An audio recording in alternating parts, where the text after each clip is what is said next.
It's that time again. Trying to reconnect message, which means that there are going to be jumps and skips and distortions.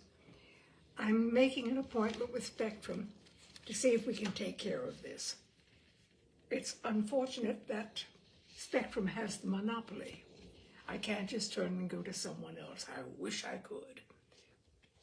Anyway, we'll see if we can get this at least improved, if not completely taken care of. And in the meantime, I'll put it of BRAT FARRAR by Josephine Tey. Excuse me, a little trouble with the voice, but we'll see. The boy lay on his bed in the dark, fully dressed, and stared at the ceiling. There were no street lamps outside to illuminate this back room under the slates, but the faint haze of light that hung over London at night, emanation from a million arcs and gas lamps on the ceiling, so that its cracks and stains showed like a world map. The boy was looking at a map of the world too, but it was not on the ceiling. He was examining his Odyssey, conducting a private inventory. That meeting today had shaken him. Somewhere, it seemed, there was another fellow so like him that for a moment they could be mistaken for each other. To one who had been very much alone all his life, that was an amazing thought. Indeed, it was the most surprising thing that had happened to him in all his 21 years. In a way, it was as if all those years that had seemed so full and exciting at the time had been merely leading up to that moment when the actor chap had caught himself short in the street and sorry, he had said at once. Thought you were a friend of... And then he had stopped and stared. Can I do something for you? The boy had asked at last, since the man showed no sign of moving on. Yes, you could come and have lunch with me. Why? It's lunchtime, and that's my favorite pub behind you. But why me? Because you interest me. You are so like a friend of mine. I act a bad part in a bad farce at that very bad old theater over there. He had nodded across the street. But equity, God bless them, has ordained a minimum fee for my labors, so the hire is considerably better than the part, I rejoice to say. Do you mind telling me your name? Farrar. Farrell? No, Farrar. Oh. The amused, considering look was still in his eye. Is it long since you came back to England? How did you know I had been out of it? Your clothes, my boy. Not to recognize American tailoring when I see it. Even the admirably conservative tailoring that you so rightly wear. Then what makes you think I'm not American? Ah, that. The man had smiled quite broadly. He said, is the eternal mystery of the English. You watch a procession of monks in Italy, and your eye singles out one, and you say, ah, an Englishman. You come across 5 hobos wrapped in gunny sacks, sheltering from the rain in Wisconsin, and you notice the fifth, and think, dear goodness, that chap's English. You see 10 men stripped to the buff with the Foreign Legion doctor to pass judgment on, and you say, at leisure. So he had gone to lunch, and the man had talked and been charming. But always behind the lively, puffy eyes, there had been that quizzical, amused, almost unbelieving look. That look was more eloquent than any of his subsequent argument. Truly he, BRAT FARRAR, must be like that other fellow to bring that look of half-incredulous amusement into someone's eyes. He lay on the bed and thought about it. This sudden identification in an unbelonging life. He had a great desire to see this twin of his, this Ashby boy. Ashby. It was a nice name. He would like to see the place, too, this Latchett's, where his twin had grown up in belonging quiet while he had bucketed round the world, all the way from the orphanage to that moment in a London street, belonging nowhere. The orphanage. It was no fault of the orphanage that he had not belonged. It was a very good orphanage, a great deal happier than many a home he had seen in passing since. The children had loved it. They had wept when they left and had come back for visits. They had sent contributions to the funds. They had invited the staff to their marriages. And there was never a day when some old girl or boy was not cluttering up the front door. Then why had he not felt like that? Because he was a foundling? Was that why? Because no visitors ever came for him? No parcels or letters or invitations? But they had been very wise about that, very determined to prop his self-esteem. If anything, he had been privileged beyond the other children by his foundling status. His Christmas present from Matron, he remembered, had been looked upon with envy by children whose only present came from an aunt or uncle, a mere. It was Matron who had taken him off the doorstep and who saw to it that he heard how well-dressed and cared for he had been. He heard about this at judicious intervals for 15 years, but he had never been able to feel any satisfaction about it. It was Matron who had determined his name with the aid of a pin and the telephone directory. The pin had come down on the word Farrell, which had pleased Matron considerably. The pin had once, long ago, come down on the word coffin, and she had had to cheat and try again. There had never been any doubt about his first name, since he had arrived on the doorstep on St. Bartholomew's Day. But the older children had changed that to Brat, and presently even the staff used the more familiar name. Another device of Matron's to prevent him feeling different. And the name had followed him to the grammar school. The grammar school. Why had he not belonged there then? Because his clothes were subtly different? Surely not. He had not been thin-skinned as a child, merely detached. Because he was a scholarship boy? Certainly not. Half his form was scholarship boys. Then why had he decided that the school was not like finality, that all Matron's arguments had died into ultimate silence, and she had countenanced his going to work? There was no mystery about his not liking the work, of course. The office job had been 50 miles away, and since no ordinary lodgings could be paid for out of his salary, he had had to stay in the local boys' home. He had not known how good the orphanage was until he had sampled. He could have supported either the job or the home, but not the two simultaneously. And of the two, the office was by far the worse. It was, as a job, comfortable, leisurely, and graced with certain, if far off, prospects. But to him it had been a prison. He was continually aware of time running past him, time that he was wasting. This was not what he wanted. He had said goodbye to his office life almost accidentally, certainly without premeditation.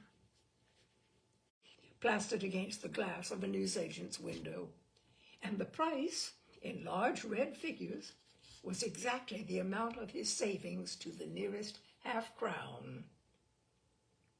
Even so, he would have done nothing about it if it had not been for old Mr. Hendren's funeral. Mr. Hendren was the retired partner, and on the day of his funeral, the office shut down out of respect. Weekday free, he had taken his savings and gone to see abroad. He had had a grand time in Dieppe, where his first year French was no deterrent to enjoyment. But it had not even crossed his mind to stay there until he was on his way home. He had reached the harbor before the shocking idea took hold of him. Was it native honesty, he thought, staring at the Pimlico ceiling, or his good orphanage training that had made his unpaid laundry bill bulk so large in the subsequent mental struggle? A boy who had been concerned with the ethics of bilking a laundry of 2 and 3pence. The Camayon, rolling up from the harbor, had been his salvation. He had held up his thumb, and the brown, sweaty brigand at the wheel had grinned at this international gesture and slowed as he passed. He had run at the moving cliff face, snatched and clung, and then hauled aboard, and all his whole life was behind him. He had planned to stay and work in France, debated with himself during the long run to Havre, when gesture had given out and the driver's patois proved unintelligible. How was his neighbor in the Havre bistro who enlightened him? "My young friend," the man had said, fixing him with melancholy spaniel's eyes, "it is not sufficient to be a man in France in order to work. One has also to have papers." "And where," he had asked, "does one not have papers? I mean, in what country? I can go anywhere." He was suddenly conscious of the world and that he was free of it. "God knows," the man had said, "mankind grows every day more like sheep. Go to the harbor and take a ship." "Which ship?" "It is immaterial. Have you in England a counting out game?" "Oh, yes. Eeny, meeny, miny, mo." "Good. Go to the harbor and do eeny, meeny, miny, mo. And when you go aboard mo, see that no one is looking. On ships, they have a passion for papers that amounts to a madness." Mo was the Barfleur, and he had not needed papers that the Barfleur's cook had been looking for years. Good old Barfleur, with her filthy pea-green galley, smelling of overused olive oil, and the gray seas combing up mountains high, and the continuous miracle of their harmless passing, and the cook's weekly drunk that left him acting unpaid cook, and learning to play a mouth organ, and the odd literature in the forecastle. Good old Barfleur, a lot away with him when he left her, but most important of all, he took a new name. When he had written his name for the captain, old Baudet had taken the final double L to be an R and copied the name Farrar, and he had kept it so. Farrell came out of a telephone directory, and Farrar out of a tramp skipper's mistake. It was all one. And then what? Tampico, and the smell of tallow, and the tally man who had said, "You Englishman, you want shore job?" He had gone to inspect the job, expecting dishwashing. Odd to think, with the tiled patio, and the bright, scentless flowers, and the bare, shadowed rooms with the beautiful furniture, living in luxury, instead of lying on a broken-down bedstead in Pimlico. The old man had liked him, had wanted to adopt him, but he had not belonged. He had enjoyed reading the English newspaper to him twice a day, the old man following with a slender yellow forefinger on his own copy. But it was not the life he was looking for. "If he doesn't understand English, what's the good of reading English to him?" he had asked when the job was first explained to him. And they had made, having taught himself from a dictionary, but did not know how to pronounce it. He wanted to listen to it spoken by an Englishman. No, it had not been for him. It had been like living in a film set. So he had gone as cook to a collection of botanists, and as he was packing to go, the butler had said consolingly, "Better you go after all. If you stay, his mistress poison you." It was the first he had heard of a mistress. He had cooked his way steadily to New Mexico. He enjoyed this absurd, brilliant, angular country, but it was not what he was looking for. After that, it had been a slow crescendo of satisfaction. Assistant cook for that outfit at Las Cruces, their intolerance of any variation from the food they knew, and their delight in his accent. Say it again, Limey. And then their laughter and their delighted, what do you know? Cook to the Snake River Roundup, and his discovery of horses, and the feeling it gave him of having come home. Riding herd for the Santa Clara, and the discovery that ornery horses were a spell with the shoesmith at the Wilson Ranch. He'd had his first girl there, but it hadn't been half as exciting as seeing what he could do with the hopeless lot in the corral. Nothing but shooting for them, the boss had said. And when he had suggested trying to do something about them, the boss had said unenthusiastically, "Go ahead, but don't expect me to pay hospital bills. You're hired as help to the farrier." It was from that lot, his beautiful Smoky. The boss gave it him as a reward for what he had done with the hard cases. And when he went to the Lazy Y, he took Smoky with him. Breaking horses for the Lazy Y. That had been happiness. That had been happiness full up and running over. Nearly 2 years of it. And then that momentary slowness on his part, drowsy with heat or dazzled by the sun, and seeing the writhing brown back turning over on him and hearing his thigh bone crack. The hospital at Edgemont. There were no pretty nurses and no handsome interns. The ward had sage green walls. The fittings were old and dingy, and the nurses overworked. They alternately spoiled and ignored him. The sudden stoppage of letters from the boys. The sweat-making business of learning to walk again, and the slow realization that his leg had made it lame. The letter from the boss that put an end to the Lazy Y. Oil. They had struck oil. The first derrick was already going up, not 200 yards from the bunkhouse. The enclosed check would look after Brat till he was well again. Meanwhile, what should be done with Smoky? What would a lame man do with a horse in an oil field? He cried about Smoky. It was the first time he had cried about anyone. Well, he might be too slow to break horses anymore, but he would be no servant to oil. There were other ways of living with horse flesh. The Dude Ranch. That had not been like the films either.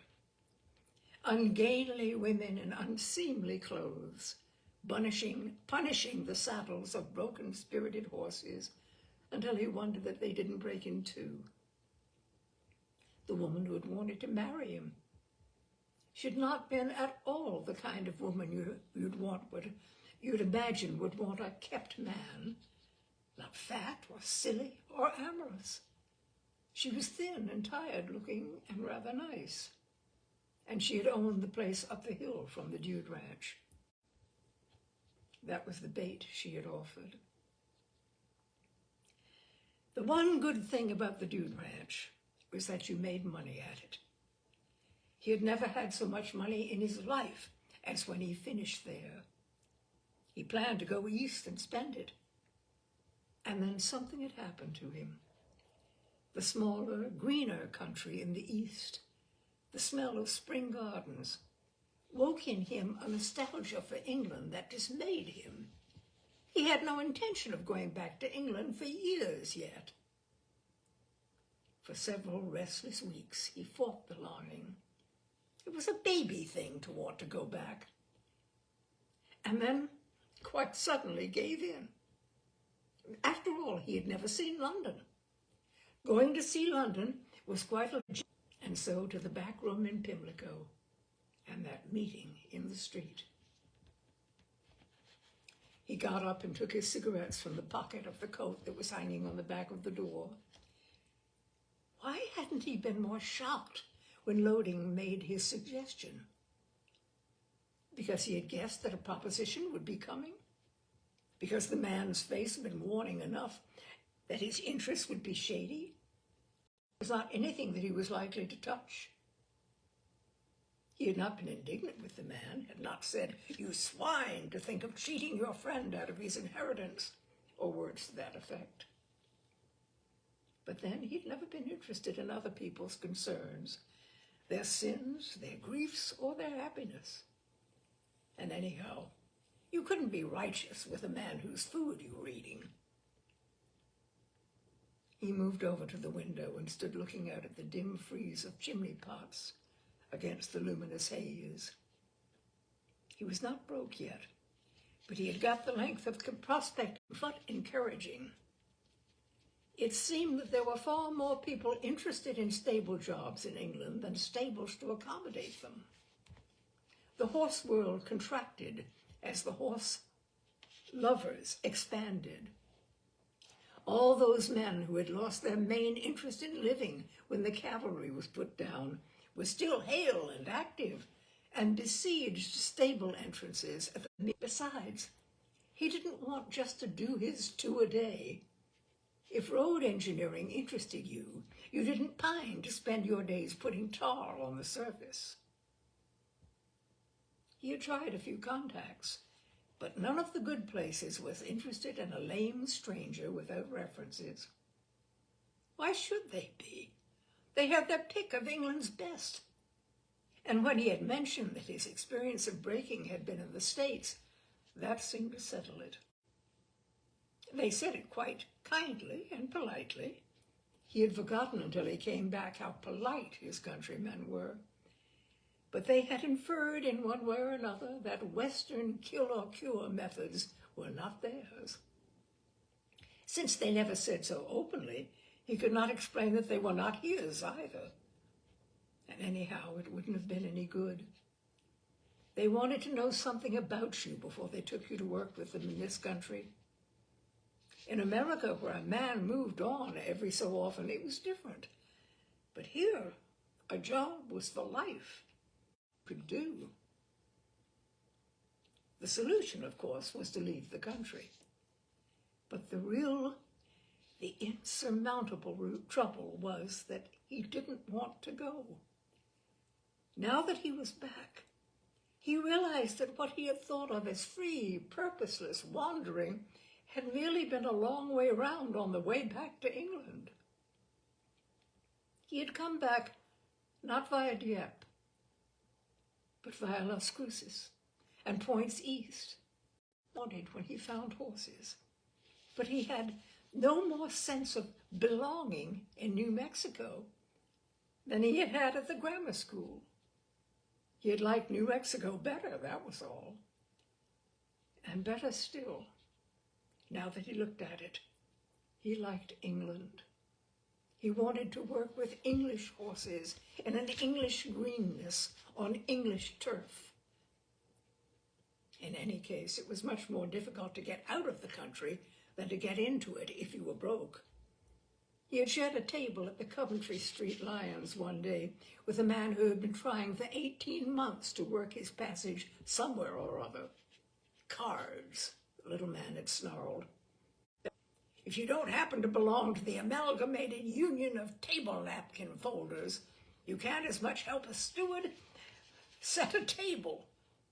I'm just waiting to see them let a ship sink under them because no one aboard has the right card for manning a pump with.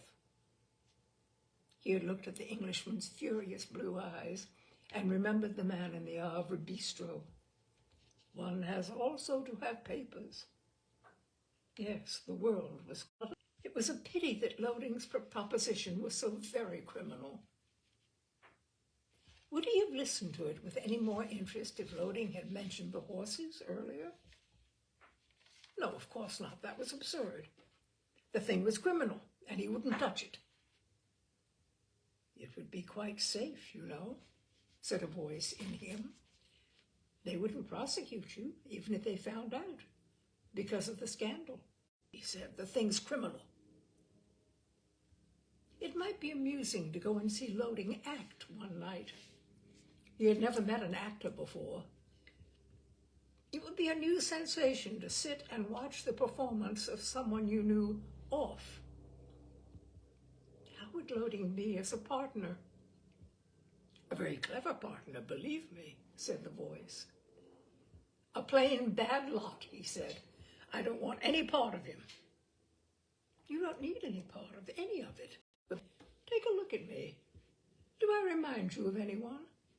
I was left on a doorstep on such and such a date, and as from today, I want a job.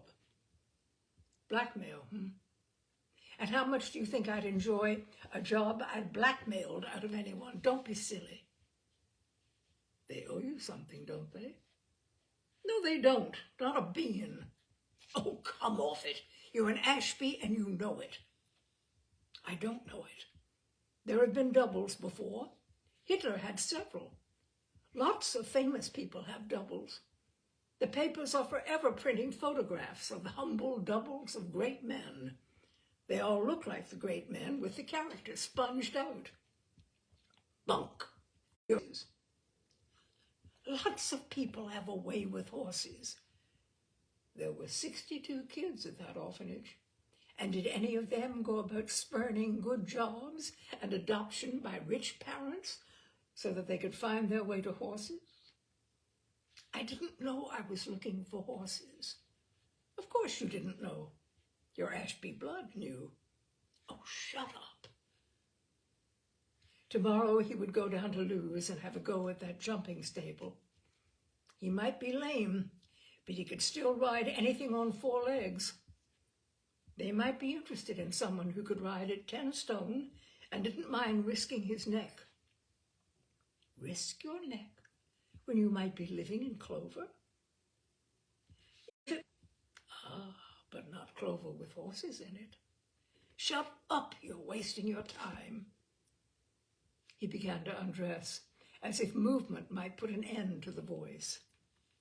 Yes, he would go down to Lou's. It was a little too near his calf country, but no one would recognize him after those 6 years. It wouldn't really matter, of course, if they did, but he didn't want to go backwards. You could always say, sorry, my name is Ashby, mocked the voice. Will you be quiet? As he hung his jacket over the back of the chair, he thought about that young Ashby who had bowed out. With everything in the world to live for, he had gone and thrown himself off a cliff. Does it matter all that much? No, he was a poor thing, and you'd make a much better job of latchets in his place. He poured cold water into the basin and washed vigorously, an orphanage training being almost as lasting as a regular service one. And as he toweled himself on the thin Turkish, so old that it was limp wet before he was dry, he thought, I wouldn't like it anyhow. Butlers and things. His idea of English middle-class life being derived from American films. Anyhow, the thing was unthinkable, and he'd better stop thinking about it. Someone had said that if you thought about the unthinkable long enough, but he would go sometime and see those photographs of Loading's. There was no harm in that. He must see what his twin looked like. He didn't like Loading much, but just going to see him could do no harm. And he did want to see photographs of latchets. Yes, he would go to see Loading. The day after tomorrow, perhaps, after he had been to Lou's. Or even tomorrow. Mr. Sandal of Cosset, Thring and Noble was nearing the end of his afternoon's work and his mind was beginning its daily debate as to whether it should be the 4:55 or the 5:15 that should bear him home. This is almost the only debate that ever exercised Mr. Sandal's mind. The clients of Cossack, Thring, and Noble were of two kinds only: those who made up their own minds about a problem and told their solicitors in firm tones what they wanted done, and those who had no problems. The even pulse of the Georgian office in the shadow of the plane trees was never quickened by unexpected news or untoward happenings. Even the death of a client was not news. Clients were in the appropriate deed box, and things would go on as before. Family solicitors. That is what Cossack, Thring, and Noble were, keepers of wills and protectors of secrets, but not wrestlers with problems. Which is why Mr. Sandal was by no means the best person to take what was coming to him. "Is that all, Mercer?" he said to his clerk, who had been showing a visitor out. "There's one client in the waiting room, sir, young Mr. Ashby." "Oh, good, good. Bring in a pot of tea, Mercer, will you?" "Yes, sir." And to the client, "Will you come in, sir?" The young man came in. "Ah, Simon, my dear boy," Mr. Sandal said, shaking hands with him. "I'm delighted to see you. Are you up on business, or are you just—" His voice died away uncertainly, and he stared. The gesture of his arm towards a chair arrested midway. "God bless my soul," he said. "You are not Simon." "No, I am not Simon." But you are an Ashby?" "If you think that, it makes things a whole lot easier for me." "Yes? Do forgive me if I am a little confused. I didn't know that there were Ashby cousins." "No? Then forgive me. Which Ashby are you?" "Patrick." Mr. Sandal's neat mouth opened and shut like a goldfish's. He stopped being a green thought in a green shade and became a very worried and staggered little lawyer. For a long moment he looked into the light Ashby eyes so near his own, without finding any words that seemed adequate to the occasion. "I think we had better both sit down," he said at last. He indicated the visitor's chair and subsided in a world suddenly at sea. "Now, let us clarify the situation," he said. "The only Patrick Ashby died at the age of 13, some, 8 years ago it must be." "What makes you think he died?" "He committed suicide and left a farewell note." "Did the note mention suicide?" "I'm afraid I cannot recall the wording, nor can I exactly, but I can give you the sense of it. It said, 'I can't stand it any longer.'" "Yes, that was the tenor of the message."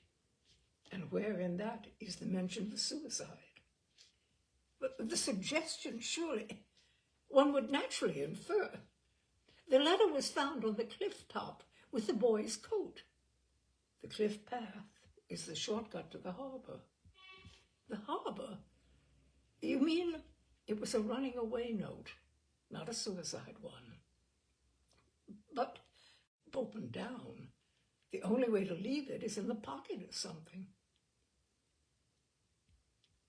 Are you seriously suggesting that you are Patrick Ashby and that you never committed suicide at all?" The young man looked at him with those unrevealing eyes of his. "When I came in," he said, "you took me for my brother." "Yes, they were twins. Not identical twins, but of course very—" The full implication of what he was saying came. So I did. He sat for a moment or two staring in a helpless fashion, and while he stared, Mercer came in with the tea. "Do you take tea?" Mr. Sandal asked, the question being merely a reflex conditioned by the presence of the tea tray. "Thank you," said the young man, no sugar. You do realize, don't you, Mr. Sandal said, half appealingly, that such a very startling and serious claim must be investigated. One cannot, you understand, merely accept your statement. I don't expect you to. Good. That is good. Very sensible of you. At some later date, it may be possible, the fatted calf, but just now we have to be sensible about it. You do see that. For instance, you ran away, you say. Ran away to sea, I take it. Yes. On what ship? The Ira Jones. She was lying in Westover Harbor. You stowed away, of course. Yes. And where did the ship take you? Asked Mr. Sandal, making notes and beginning to feel that he wasn't doing so badly after all. This was quite the worst situation he had ever been in, and there was no question of catching the 5:15 now. The Channel Islands, St. Helier. Were you discovered on board? No. You disembarked at St. Helier undiscovered? Yes. And there, I got the boat to St. Malo. What? No, I paid my fare. You remember what the boat was called? No, it was the regular ferry service. I see. And then I went bus riding. Buses always seemed to be more exciting than that old station wagon at Latchett's, but I never had a chance of riding in them. The station wagon. Ah, yes, said Mr. Sandal, and wrote, remembers car. And then, let me see, I was garage boy for a while at an hotel in a place called Villiers. You remember the name of the hotel, perhaps? The Dauphin, I think. From there, I went across country and fetched up in Havre. In Havre, I got a job as galley boy. You remember it? I'll never forget it. She was called the Barfleur. I joined her as Farrar, Farrar. I stayed with her until I left her in Tampico. From there, I worked my way north to the States. Would you like me to write down for you the places I worked at in the States? That would be very kind of you. Here is, you have a pen. If you would just write them here in a list. Thank you. And you came back to England, Philadelphia, as a passenger. I took a room in London and have lived there ever since. I'll write the address for you. You'll want to check that too. Yes, thank you, yes. Mr. Sandal had an odd feeling that it was this young man who, after all, was on trial, so to speak, who was dominating the situation, and not, as it certainly should be, himself. He pulled himself together. Have you attempted to communicate with with Miss Ashby? No. What I mean is I've done nothing about my family, if that is what you mean. I thought this was the best way. Very wise. Very wise. There he was again, being forced into the position of chorus. I shall get in touch with Miss Ashby at once and inform her of your visit. Tell her that I'm alive. Yes. Yes, quite so. Was the young man making fun of him? Surely not. Meanwhile, you will go on living at this address? Yes, I shall be there. The young man got up, again taking the initiative from him. If your credentials prove to be good, Mr. Sandal said with an attempt at severity, I shall be the first to welcome the fact that your desertion of it has caused deep grief to all concerned. I find it inexplicable that you should not have communicated with your people before now. Perhaps I liked being dead. Being dead? Anyhow, you never did find me very explicable, did you? Didn't I? You thought it was because I was afraid that I cried that day at Olympia, didn't you? Olympia? It wasn't, you know. It was because the horses were so beautiful. Olympia? You expect you'll let me know, Mr. Sandal, when you have checked my statements. What? Oh, yes, certainly. Good heavens, Even he himself had forgotten that children's party at the tournament. Perhaps he had been altogether too cautious. If this young man, the owner of Latchets, dear me, perhaps he should not have been so... I hope you don't think, he began, but the young man was gone, letting himself out with cool decision and a brief nod to Mercer. Mr. Sandow sat down in the inner office and mopped his brow. Walking down the street, was shocked to find himself exhilarated. He had expected to be nervous and a little ashamed, and it had not been in the least like that. It had been one of the most exciting things he had ever done. A wonderful tightrope sort of thing. He had sat there and lied and not even been conscious that he was lying. It had been so thrilling. It was like riding a rogue. You had the same wary, strung-up feeling, the same satisfaction in avoiding an unexpected movement to destroy you. But nothing he had ever written had given him the mental excitement, the subsequent glow of achievement that this had given him. Greatly surprised. So this, he thought, was what sent criminals back to their old ways when there was no material need. This breathless, step-picking excitement, this subsequent intoxication of achievement. He went to have tea, according to Loading's instructions, but he could not eat. He felt as if he had already had food and drink. No previous experience of his at all had had this oddly satisfying effect. Normally, after the exciting things of life, riding, lovemaking, rescue, but now he just sat and looked at the food in front of him in a daze of content. The glow inside him left no room for food.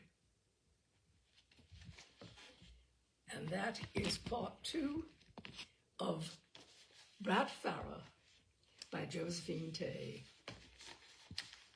And I have to mark this here to tell me this is where we start again. Onward we go, and I do love this. So, my dears, that is it for now, for Tales and Cocktails, and for BRAT FARRAR. And next week at the same time at 6 o'clock, we'll pick up with part 3.